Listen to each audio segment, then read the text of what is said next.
Brian, you had me real excited when you said that the mobile bus was here. What is that? Like it's a huge motor coach, right? It is. We actually got the bus from Peter Pan Bus Company up in Springfield, Massachusetts. Yeah. It ran up in Amherst, Mass, at UMass. We still have a sign that says the bus is operated by a UMass student. So Cuffy loves seeing that, if I can mention Cuffy's name. Sure. And then, it's a big bus. It is our second of this edition. This is 5 feet longer. It's about 40-foot long bus. Amazing. Has a mast in the back. Scott will love it. Yeah.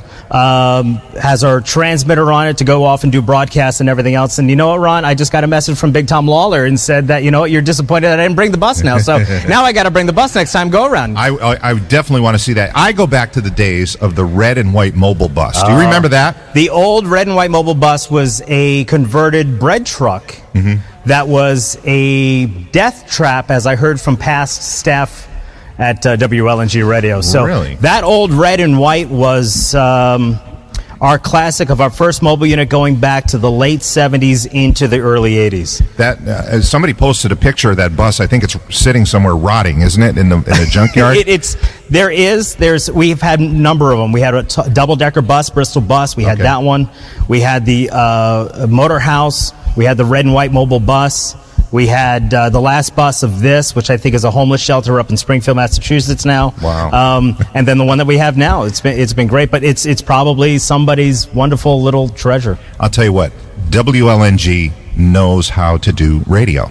This is how you have to be connected to your community, and you folks are out there all the time. But Ron, you're doing the same thing. As soon as you have a birthday announcement that you can announce on Fun Tower Radio, you put it on there. Yep. If you could do public service announcements, absolutely, you would, yes. And you would do it, and it'd be in connection. And now with the digital age, and being able to have a chat room and having a one-on-one connection with your listeners, absolutely, it's a great advantage that it can go over.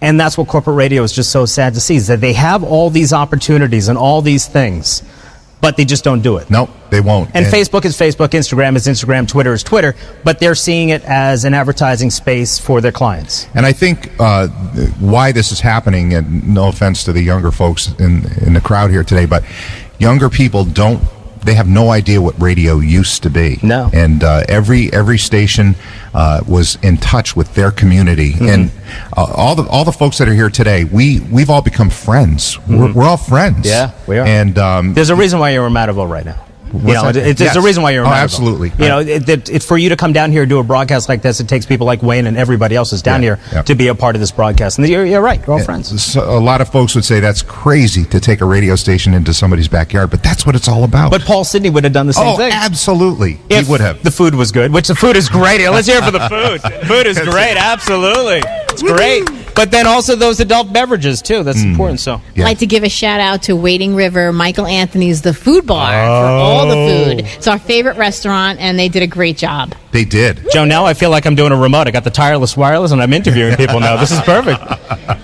Thanks again, Brian. You're welcome, Ron.